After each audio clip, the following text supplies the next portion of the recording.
नमस्कार, स्वागत है उत्तर प्रदेश की 25 बड़ी खबरों में। सभी खबरों को जाने के विस्तार से। चलिए शुरुआत करते हैं आज की पहली बड़ी खबर से। महाराष्ट्र चुनाव के बाद हटाए जाएंगे योगी आदित्यनाथ। केजरीवाल के बाद अब अखिलेश यादव ने भी की भविष्यवाणी। जी हां, लोकसभा चुनाव 2024 के दौरान 21 दिन के लिए जेल से बाहर निकले दिल्ली के तत्कालीन मुख्यमंत्री और आप संयोजक अरविंद केजरीवाल ने दावा किया था कि चुनाव के बाद योगी आदित्यनाथ सीएम पद से हटा दिए जाएंगे। केजरीवाल की तरह ही अब उत्तर प्रदेश के पूर्व सीएम और समाजवादी पार्टी के अध्यक्ष अखिलेश यादव ने भी कुछ ऐसी ही भविष्यवाणी की है। अखिलेश ने कहा कि महाराष्ट्र चुनाव के बाद सीएम योगी को बीजेपी आलाकमान द्वारा हटाने का फैसला लिया जाएगा।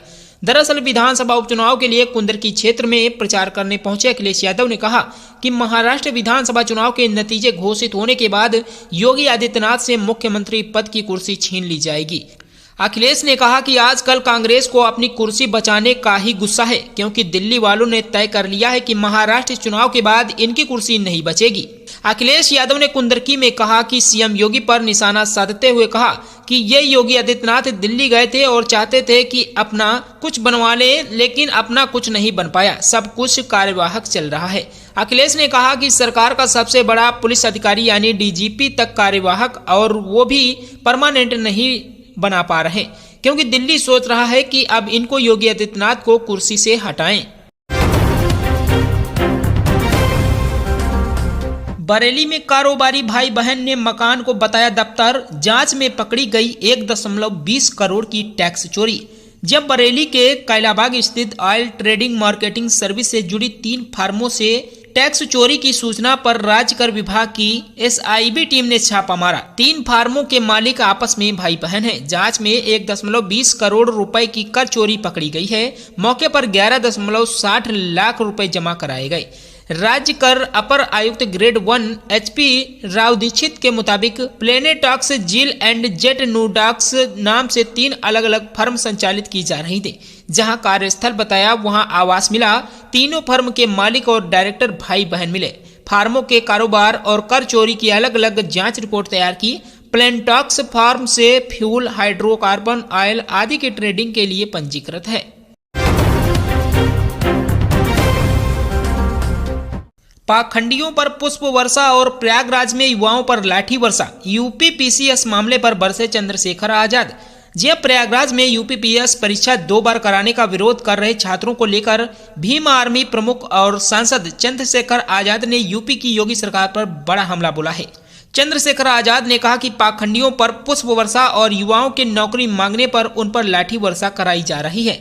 योगी सरकार का युवा विरोधी चेहरा एक बार फिर बेनकाब हो गया है। गौरतलब है कि यूपी की योगी सरकार कांवड़ियों पर हेलीकॉप्टर से हर बार पुष्प वर्षा कराती है।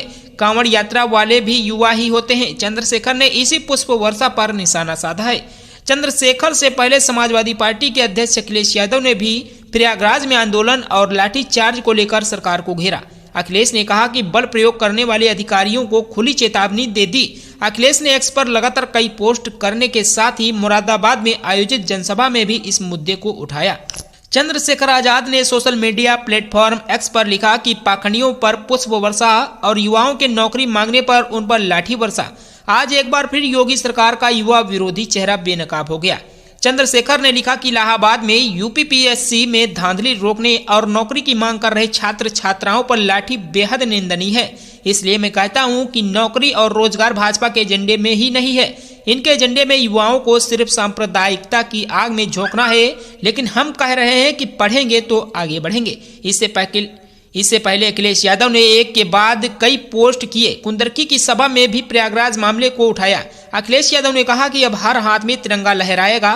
भाजपा का जुल्म सहा न जाए। युवा विरोधी भाजपा का छात्राओं और छात्रों पर लाठीचार्ज बेहद निंदनीय कृत्य है।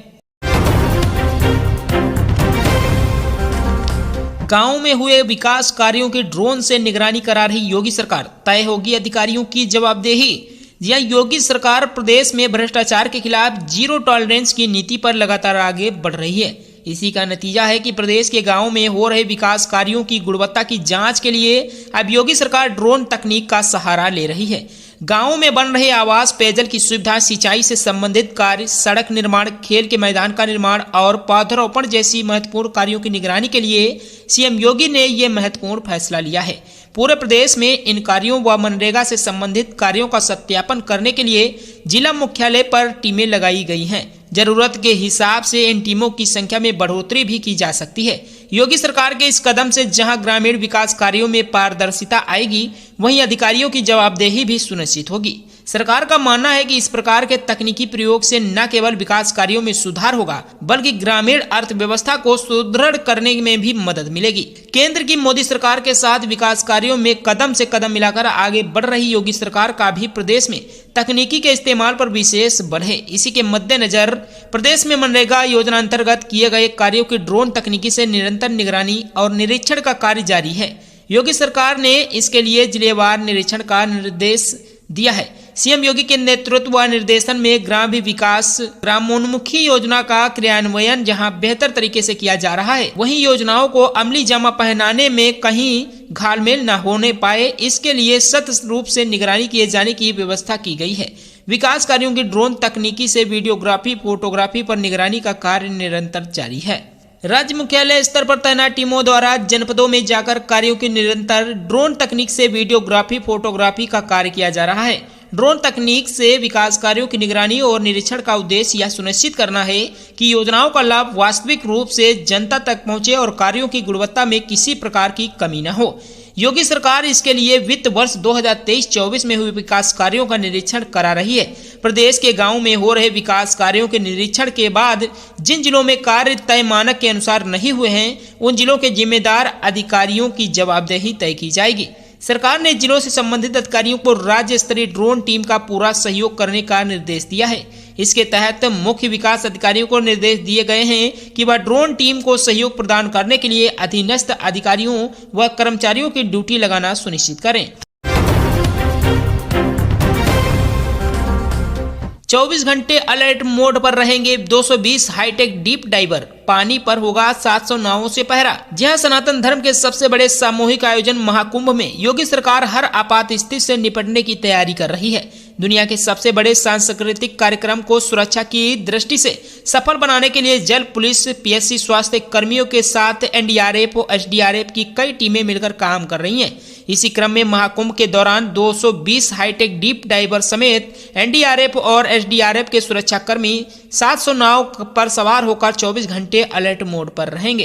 प्रदेश के मुख्यमंत्री योगी आदित्यनाथ के निर्देश पर देश विदेश से महाकुंभ में आने वाले श्रद्धालुओं की पुख्ता सुरक्षा के लिए हर तरह के इंतजाम किए जा रहे हैं। इसके चलते गोवा, कोलकाता, महाराष्ट्र समेत देश के सबसे चुनिंदा जल पुलिस के जवान प्रयागराज में तैनात किए जा रहे हैं। स्नानार्थियों और साधु संतों के साथ स्नान के दौरान कोई भी अनहोनी न होने पाए, इसके लिए पहली बार इतनी बड़ी संख्या में हाईटेक डीप डाइवरों की ड्यूटी लगाई जा रही है। किला थाना की जल पुलिस के प्रभारी जनार्दन प्रसाद साहनी ने बताया कि महाकुंभ के दौरान 180 डीप डाइवर्स की तैनाती की गई है, जो देश के विभिन्न हिस्सों से यहां आ रहे हैं, जबकि 39 डीप डाइवर्स पहले से ही यहां तैनात हैं। इस तरह कुल 220 डीप डाइवर्स हर वक्त पानी में सुरक्षा के लिए अलर्ट मोड में रहेंगे। इसके अलावा मुख्यमंत्री योगी आदित्यनाथ के निर्देश पर बड़ी संख्या में स्थानीय लोगों का भी इसमें सहयोग लिया जा रहा है। स्थानीय केवट भी सहयोग में रहेंगे, जो बिना गैस सिलेंडर के भी 40 फीट गहराई तक जाने में सक्षम है।